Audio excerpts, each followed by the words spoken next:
Aiden shivered in the cold, clutching a lily bouquet in his tiny hand in front of his mother's grave. "I miss you, Mom," the boy sobbed to his mother. Suddenly, he was cut off by a voice from behind him, and as he turned around, he was shocked. Aiden's mom, Adeline, left for her eternal home when he turned 6.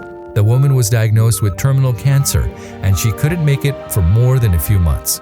6-year-old Aiden was heartbroken after Adeline left, but Edward never grieved the loss of his wife. Yes, he did shed a few tears in front of everyone at the funeral, but it didn't take him long to bring a new woman named Lisa into his home and Aiden's life. As time passed, Aiden noticed Lisa becoming a permanent fixture in their lives, and she soon established a permanent space in their home. For some time, she pretended to be caring and sweet to Aiden, but once the marriage contract was signed, that avatar vanished instantly.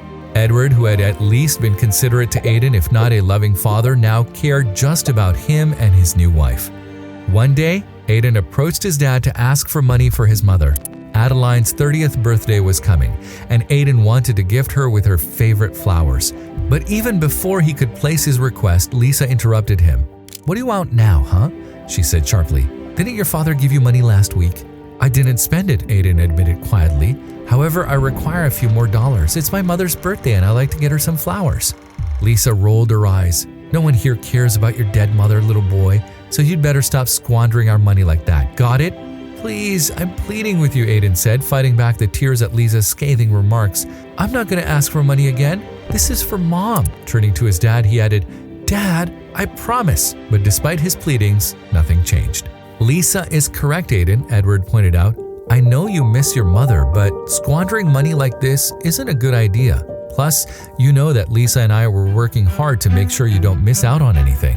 Aiden, who was clutching a photograph of his mother smiling while holding white lilies, ran out of the house crying and came to a halt in front of a flower shop. "I'm sorry, Mom," he sobbed as he gazed through the window. The florist noticed Aiden crying and asked what was wrong. He told her his story, including wanting to buy his mother flowers, but all he had was $2. But that was insufficient, and the florist couldn't help him. Dejected, the boy turned to leave the store. Just then, a man offered to help him. "Get him whatever he wants," he told the florist. "I'll pay for him." Aiden turned to the man and almost burst into tears. "Thank you so much. My mom will be very happy today. It's her birthday." The man knelt in front of him smiling. "Well, any mother would be happy to have a son like you. By the way, our choices are quite similar. I was going to buy lilies too." Aiden quickly wiped his tears. "Are you also buying it for your mom?" The man laughed heartily at the boy's innocence. "No, young man, it's not for my mother. It's for someone special. I'm running out of time, otherwise I'd have told you the whole story. Have a wonderful day." He shook Aiden's hand, paid the bill, and walked away. Aiden collected the bouquet in his tiny hands, walked happily to his mother's grave, and sat beside her. It was shivering cold, and the boy had cuddled up in a red jacket, one his mom had bought for him on his last birthday. He placed the bouquet on her grave and sat there talking to her.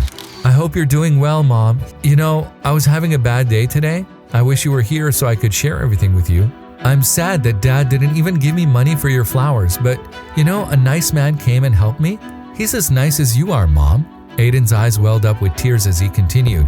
"Do you know my friend Alex, Mom? Whenever he's sad, he goes to his mother and talks to her about it. I wish I could do the same. Please come back, Mom. I promise I won't trouble you. I really miss you." He burst into tears. But just then he heard a voice from behind him. "I'm sure she misses you too." When he turned around, he saw the man who had assisted him at the flower shop approaching him. "Oh, it's you. Are you Adeline's son?" The man was taken aback. Aiden wiped his tears and nodded his tiny head. "But how do you know my mom?" he asked curiously. "Your mother and I were best friends, but something happened a few years ago and we couldn't see each other again," the man replied. "By the way, what's your name?" "My name is Aiden. Won't you tell me what your name is? I'd like to tell my mom about you," he said, smiling. "I'm William, Aiden," William said, laughing at Aiden's innocence. "However, you can call me Will." "All right, I'll call you Uncle Will," Aiden said. "I was just telling Mom how you helped me today." William smiled and nodded. He had bought a cake too, so they cut the cake together, and then William drove the boy home. "Why don't you come inside, Uncle Will?" Aiden asked. "Mom said if someone helps you out, you should thank them and at least invite them home." "Really? Then we can't deny your mom's request. I'll park the car and join you." "You go ahead," William replied. Aiden got down from the car and walked happily towards the door, but Lisa stopped him. Where have you been for so long? Is this the time to come home? Is this what your dead mother taught you?" "That's none of your business," Aiden retorted. "Please move out of my way." "What, did you just answer back to me?" Lisa was furious and began clenching her fists. "I don't want to speak with you. You're a horrible person," Aiden yelled angrily at the top of his lungs. Lisa lost her cool and was about to raise her hand at him when William intervened. "Calm down, lady. Don't even think about touching him." "And who are you to intervene?" Lisa locked her gaze on William. "That's my son, and I'm free to do whatever I want with him."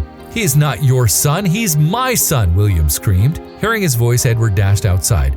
"What in the world are you doing here? And how dare you claim Aiden as your son?"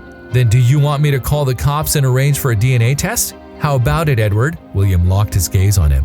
"Huh, whatever," Edward grumbled. "Anyway, it's a good thing you came to get your luggage because I didn't want to raise this little brat either."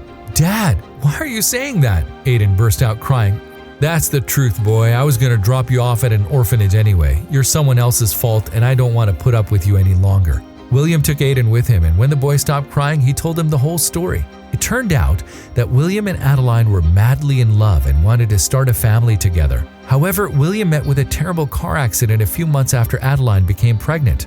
Fearing William would never return, Adeline married Edward, who was by her side and supported her. When William recovered and returned to meet her, it was already too late.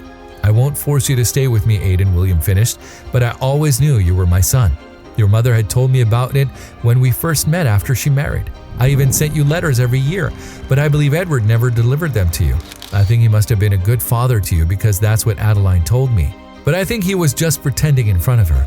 I'm sorry if you were hurt by the way I acted today, but I really couldn't stand seeing you like that." Aiden was quiet for a moment. Then he hugged William.